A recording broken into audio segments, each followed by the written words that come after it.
According to the World Health Organization, there are approximately 1 billion people who are legally blind across the world, or who suffer from moderate or distant vision impairments.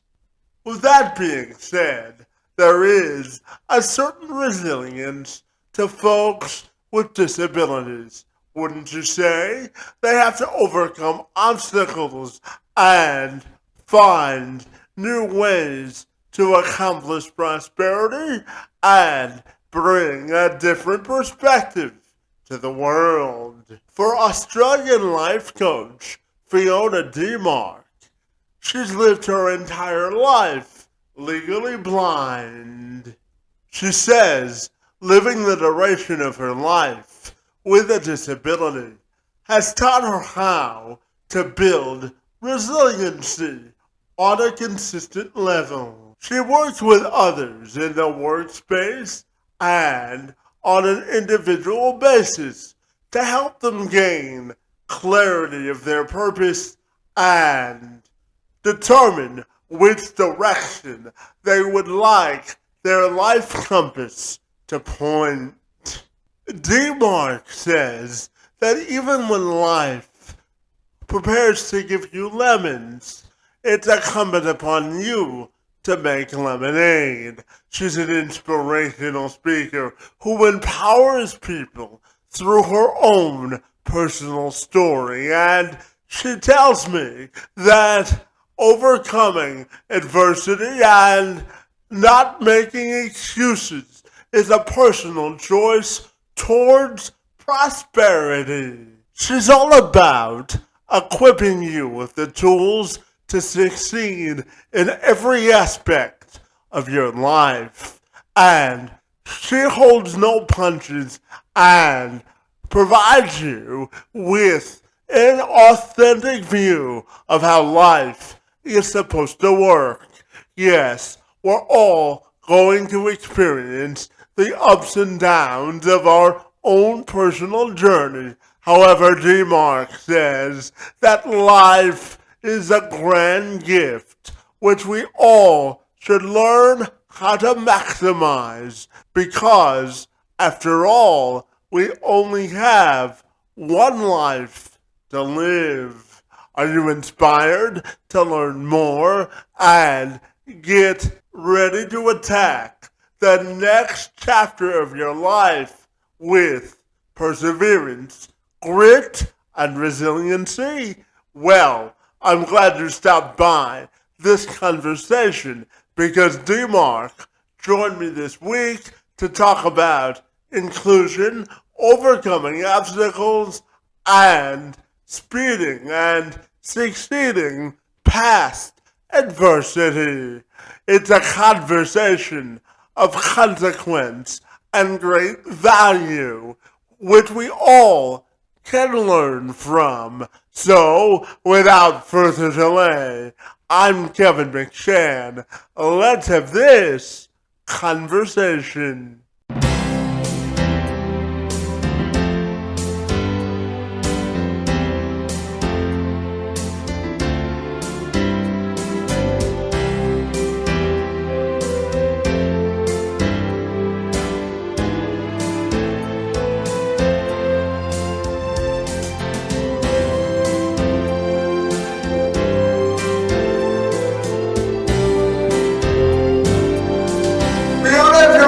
Take a moment to welcome you to the program, and I'm super excited to learn all about your life's journey this afternoon. Great to see you, and thank you for getting up so early on your side of the world for me today. It's most appreciated. Thank you for having me. Yeah, absolutely. Fiona, I'm curious if we can begin our discussion by you telling me about your life's journey, living life legally blind, and how you've sort of overcome the obstacles in your life to experience prosperity. Mm-hmm. So essentially, I grew up in a little town out in the middle of Australia that was quite remote. And so I guess it was quite a resource poor kind of location. So straight from the beginning, we had to think outside of the box. And because there wasn't anybody else with a similar disability in the same age group, it was definitely something that I was kind of, I guess navigating through by myself to a certain extent. And yeah, it was very much work with what you've got, and I think that has built resilience and quite a bit of independence from the very beginning. And so moving on from that, I guess I always sort of respected the disability and knew that it was something that I needed to overcome as part of my life, but I didn't see it as a particular obstacle in the way of getting me to the places that I needed to be. And so I decided that I was going to study social work and go and help some sort of, see if I could use my skills to help other people, and have moved through life and have been, I guess quite successful in navigating my way through study and then my professional life to bring me to where I am today, which is working a government job and then doing a second job in running my own business as a speaker and a life coach as well. Yeah, absolutely. And tell me, Fiona, how do you think your own personal journey influenced the direction of your life and what you're doing professionally today? I think it's kind of twofold in the sense that some people were incredibly supportive, and those people influenced me in a positive way, and there were people that weren't so supportive and people that still had that, I guess, that old school kind of impression of people with disabilities aren't going to make it in the world. And the people that gave me that kind of attitude in actual fact just fired me up even more. So in essence, that was kind of a positive thing in a way, because I tended to take it as, okay, well, I'll kind of prove you wrong. So right from, people within my family unit that were sort of saying, okay, well, you probably won't be very successful, I was kind of like, okay, well, we'll prove you wrong. And, it tended to be that the main supports I received were from people outside of my family. And so people that, did see that extra thing, and then they said, okay, yep, well, we'll support what you want to do and we'll see how we go. And I think the major thing was it's probably about 14 or so. I got to meet a bunch of other kids my own age bracket that had vision impairment, and it suddenly taught me that there was a whole scope of different things out there, different abilities. Some of those kids had more or less vision at that time than what I did. And there were a lot of them that were just managing things much better. And it was maybe because they had been from a capital city where they had better resources. And it suddenly taught me, well, there are all of these things out there that can help my journey along the way. And so, to be able to tap into those things that were going to help me was really important as well. And, to this day, some of those friendships have still lasted from those people that I met in that group. Yeah, absolutely. And Fiona, I'm also curious to ask you about how you view the concept of perseverance and goal setting. How important do you think goal setting is in reaching the sort of aspirations that you have for yourself? For me, I know personally, I've always got goals. Like, I'm one of those people that is very goal orientated. I'm not so worried about the getting there sometimes. It's just the focus of, okay, well, what are we working towards? And, sometimes it is about taking those baby steps, but because I tend to think I'm quite a sort of motivated person as part of my personality, I think that I just do tend to continue to work towards those big goals, but to know that there's smaller things that I need to be mindful of along the way. And so it might be that I've got the big 5-year plan and the 2-year plan and whatever. And they're flexible to an extent. It's not like it's all written in cement. But at the same token, it's, okay, well, what do I need to do every day to make sure that I'm working towards those goals? And, we all have those days where we're not feeling so motivated and we just want to sort of, veg out a little bit. But at the same token, I think as long as you can have that goal in the back of your mind to know where you want to be and what you will want to achieve, I think as long as you're doing something every day towards working to that, and if it's only something small because that's all you can manage for that particular day, then that's all you can do.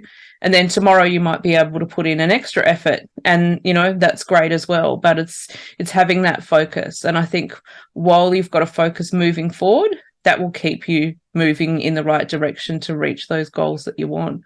And sometimes people aren't really clear about what those goals are, and that's quite often what I come across in the life coaching, is actually helping people to sort out what their goals are and how to keep sort of working towards them.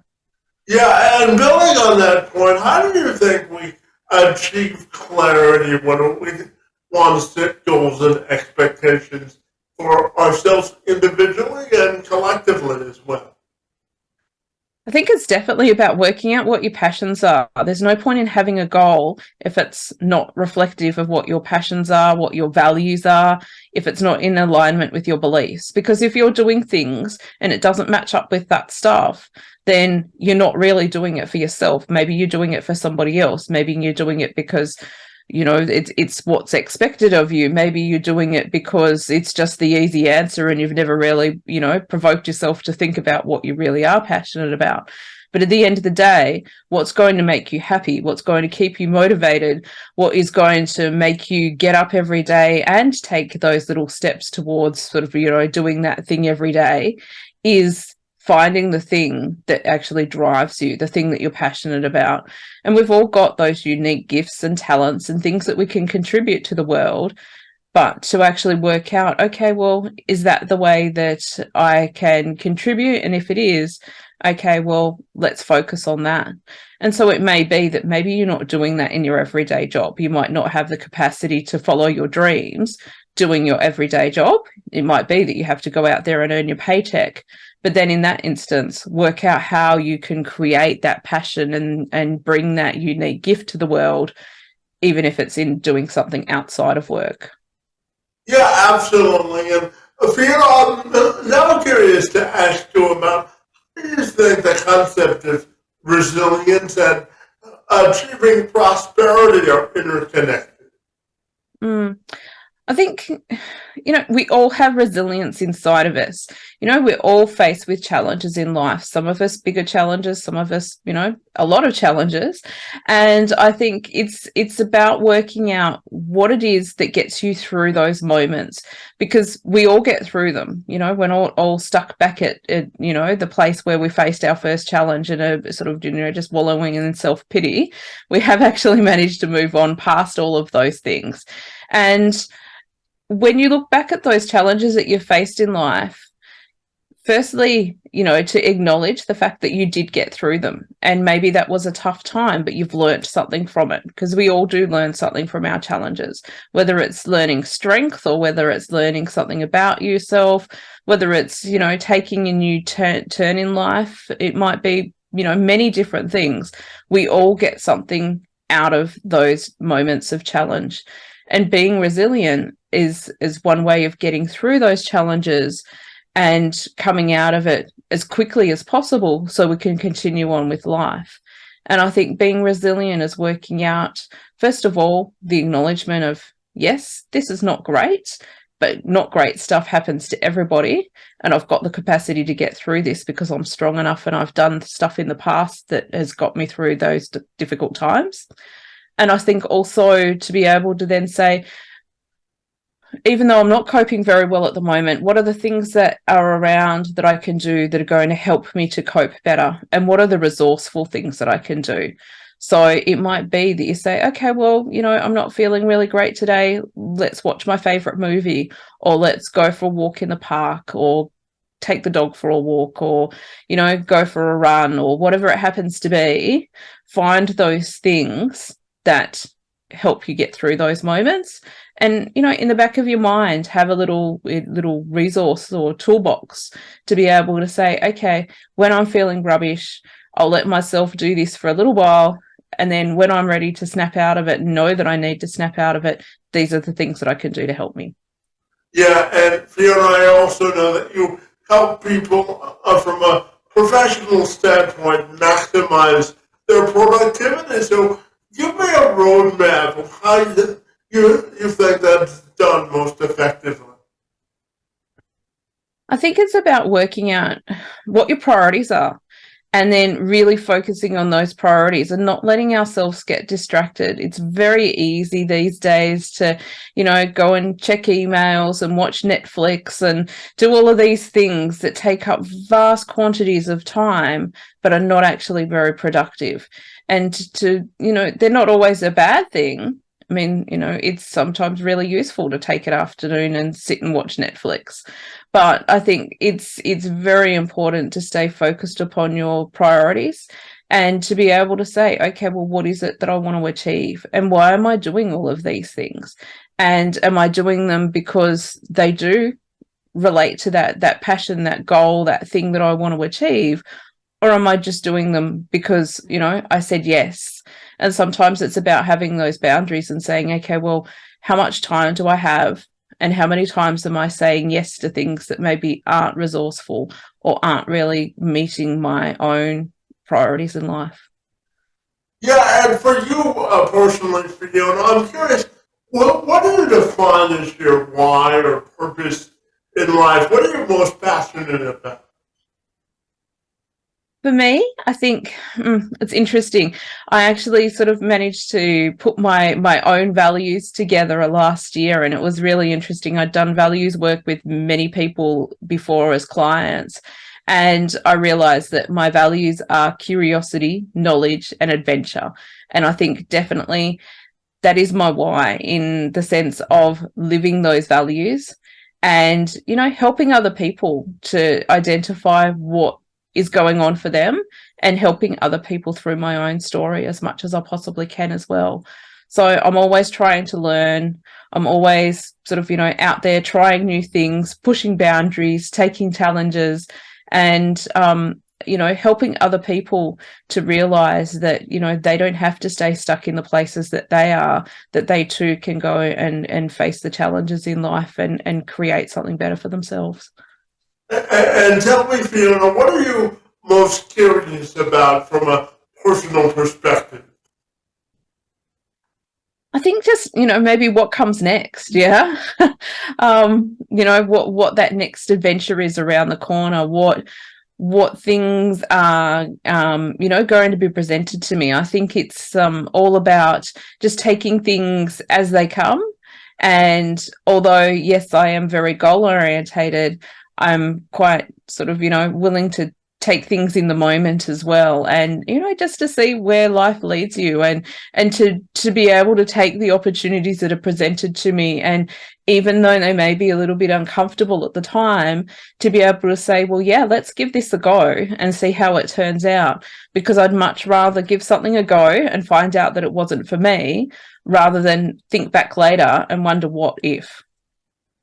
Yeah, absolutely. And I'm also curious to ask you about whether you have a life motto that you sort of live by that gives you inspiration on some of your slower or darker days. How do you personally gain inspiration?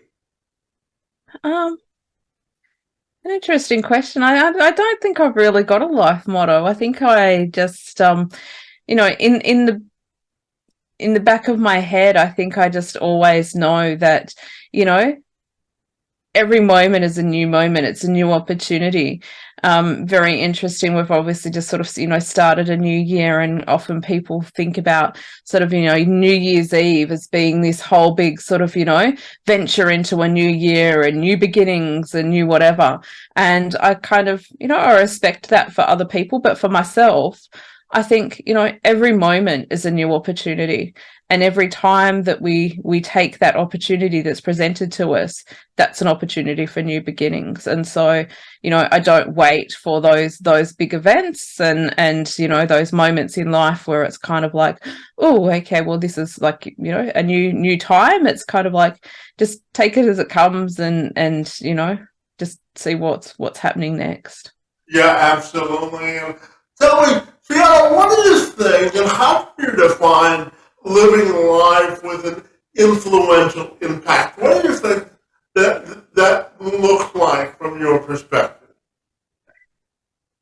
I think it's really important to be mindful that everybody has their different journey in life. Everyone's on a different path, and to be really respectful of others and their viewpoints. And, you know, we don't always agree with everybody else, but I think the impact is being able to acknowledge other people's viewpoints, to be able to say, okay, yep, that's great that you think that way. This is the way I think. Can we have some kind of constructive debate about whatever this situation is?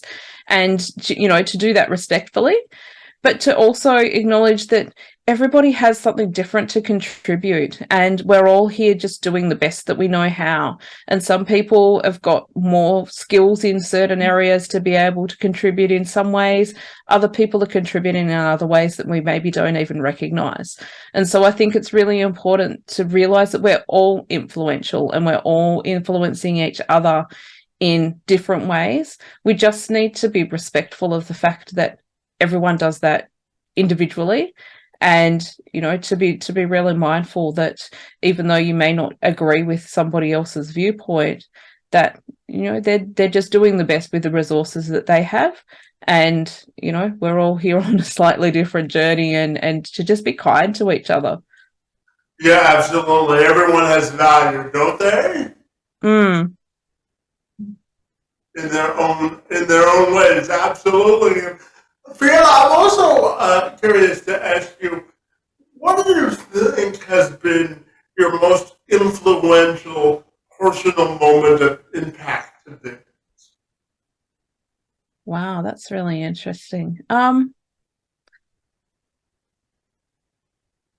really not sure. Like, I often find that I impact people in ways that I don't even realize or recognize at the time. And so often I find it's those little things, it's my little day-to-day life stuff that people are most impacted by, rather than the big things. So I can go and do a presentation and speak to a few hundred people, and you know, in some ways that feels like you're making an impact and you're influencing people and you're educating, building awareness, making change. However, sometimes it's just the simple things that you do that actually end up having the most impact. So I think it's really about, you know, talking is one thing, but actually, you know, doing the day-to-day activities that prove that what you're talking about is real is sometimes, if not more important.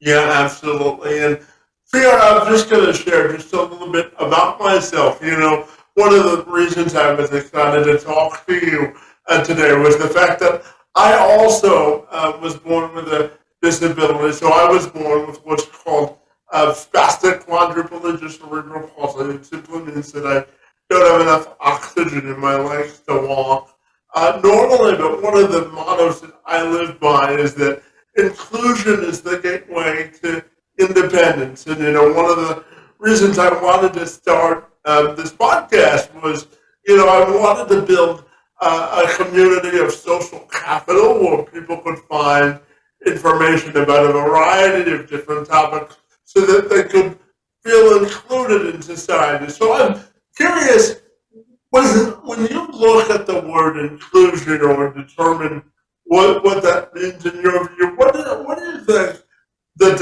the definition of inclusion is for you?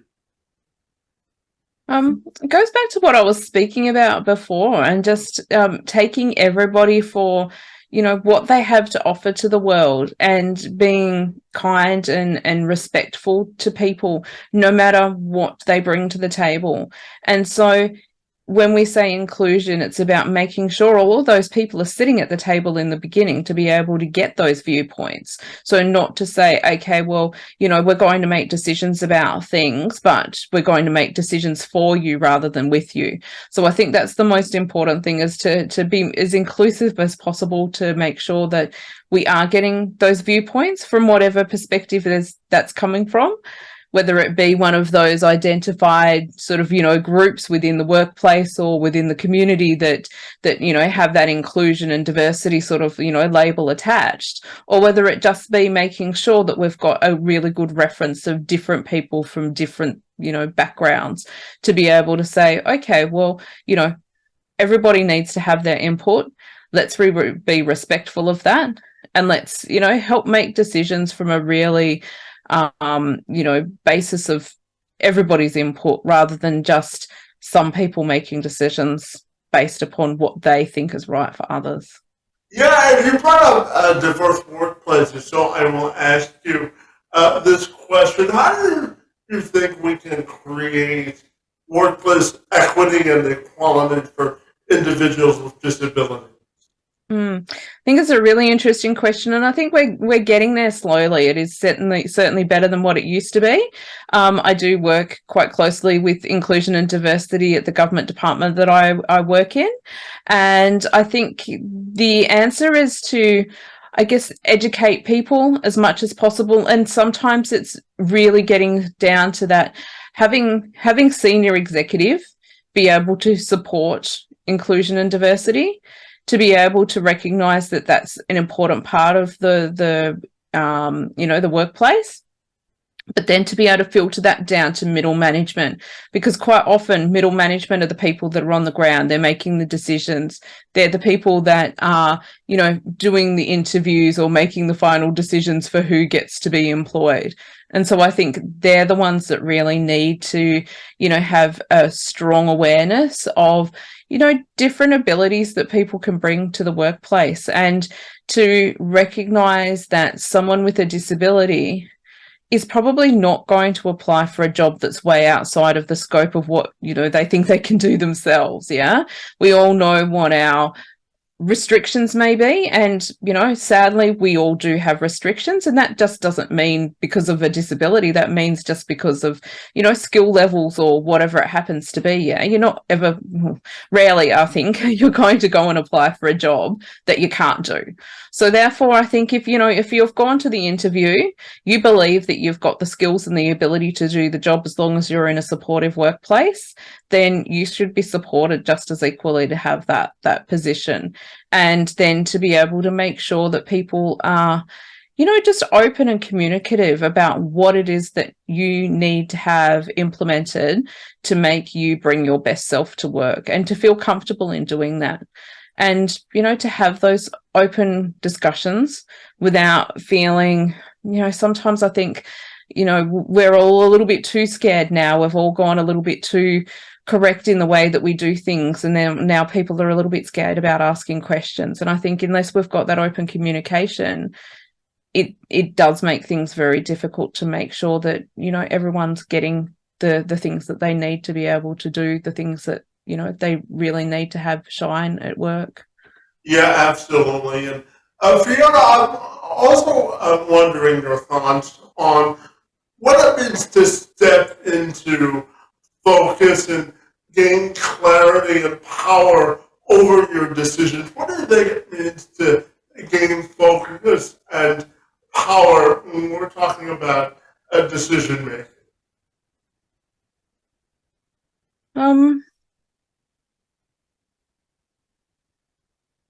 Interesting. I think really it is about, you know, I think that ability to show people that there is really no difference in what we all do. Yeah, it's like, you know, having a disability is absolutely no difference to having, you know, many other things in life. Like, you know, we all need to think about a flexible kind of arrangement for everybody these days. It's not just about, okay, well, you know, I've got a disability, I work better from home than I do in the office. It might be that you need to do work from home rather than the office because you have to pick up your children from school. And so it's about thinking from a perspective of how can we get the best out of the workplace, regardless of what that person needs to do that. And, you know, sometimes obviously there's parameters in which you need to work, obviously. But having said that, to be a little bit more flexible and to be able to adjust our thinking towards getting the best out of people is the most important thing to do. And I think that's the really sort of, you know, thing that strong leaders do, is that they are able to see what it is that they need to do to make things flexible to get the best out of the people that work for them. Yeah, absolutely. And Fiona, my final question for you today has to do with your own personal and professional legacy and how you want that to be defined. I think it's just a matter of, you know, continuing doing what I'm doing, to continuing, I guess, broadening my reach, to build more awareness, to, you know, be able to individually help more people, but to also use my skills and abilities to be able to then take the word to the broader audience, I guess. And, you know, to be able to just continue doing what I do, sharing that with the world and saying, hey, look, you know, my little piece of education here is to prove to you that, yes, people with disabilities can do all of the same things, if not sometimes do more challenging things than those people who don't have a disability. But we're all here in our world doing our little bit along the journey, and, you know, to just really try and build that respect and that kindness, and see whether we can all just, you know, achieve a common goal in a nicer way. Yeah, absolutely. And Fiona, I know that you're coming to me from Australia today. So tell me, what's the best part about being Australian as well?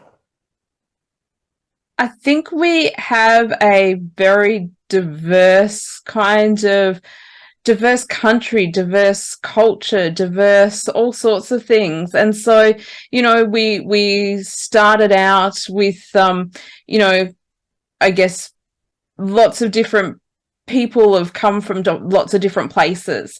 And, you know, we've got our first Australian national, like, you know, first Australians. And, you know, I think that the most fantastic thing is we're starting to respect that as a country now. There were many, many years where sort of, you know, that wasn't respected. And so I think, you know, to be able to say that we're really starting to make an effort towards respecting Indigenous culture is amazing. And so much to learn from that. And I think also just, you know, we have such vast different kinds of weather conditions and different things that, you know, our communities can bring. And, you know, you go from one end of Australia to the other, and, you know, it's the same country, but it's a very different way of living. And so it's quite interesting. I've lived in the, like, you know, the real outback, so, you know, red dirt, jumping kangaroos kind of thing, where I grew up.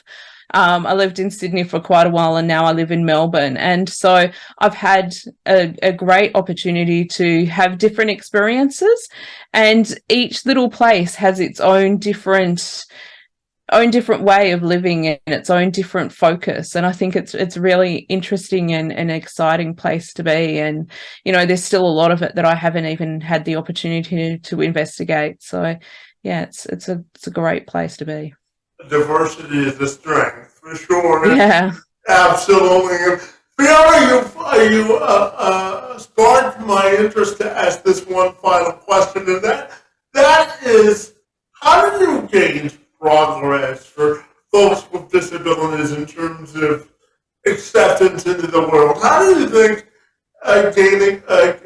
gauging progress for individuals with disabilities ought to be measured? I think it comes back down to that own, like, everyone's own individual wishes, yeah? And if your passion is to do something, then regardless of whether you've got a disability or whatever else that it is, if it's something that you're passionate about, I say get out there and follow it, yeah? And get the support from the people that are going to support you to help you along the way. Because sometimes we can't do things by ourselves, as independent and as strong-minded as we think that sometimes we would like to be. Sometimes it is about finding those people that will support your journey, but also taking into account, yeah, there's going to be people that are going to tell you can't do that, and the naysayers, and, you know, listen to their perspectives, take it on board, and then decide whether that's useful information to you or not. But to really just, you know, go for the stars, I reckon. Like it's all about working out, you know, what it is that you want to do, and then, you know, just staying focused on that goal and, you know, taking those baby steps every day. And sometimes, you know, maybe our health isn't so great, or, you know, maybe we are faced with additional challenges when you've got a disability, but to just keep focused on that end goal. And, you know, today might not be a great day, but tomorrow you might kick goals towards getting to that end thing that you want to do. So just take a day at a time, but keep focused. Yeah, every day is a new day to make a difference, isn't it? Absolutely. Yeah, absolutely. Fiona, tell me finally, if people want to get connected with you, what's the best way they can do that? I am all over the socials. If you type in my name, Fiona Demark, so Demark, like Denmark without the N, you will find me. I've got a website. I'm on Insta, LinkedIn, Facebook, the whole thing. So I'm all over the place. You can follow my journey. Each little location has something slightly different. So yeah, and my focus at the moment is doing a little project that I'm calling Accessible Adventures. And so I am out there doing what most people would consider to be adrenaline or adventure sports, and proving that people with disabilities can do them. So just last week I was on a jet ski, which I can tell you absolutely pushed my boundaries. But yeah, I'm out there sort of, you know, experiencing the world through that lens at the moment. So it's you know, something interesting to follow. Well, absolutely. We all have one life to live, and it's important to maximize the moment, isn't it? Yeah, absolutely. Absolutely. Well, Fiona, I sincerely want to thank you for sharing your inspirational, thought-provoking, and noteworthy story of making a difference in the world as only you can. Your work in the space of leadership and self-development and personal development is most appreciated. And I want to sincerely thank you for being here today. It's most appreciated. Thank you so much for having me.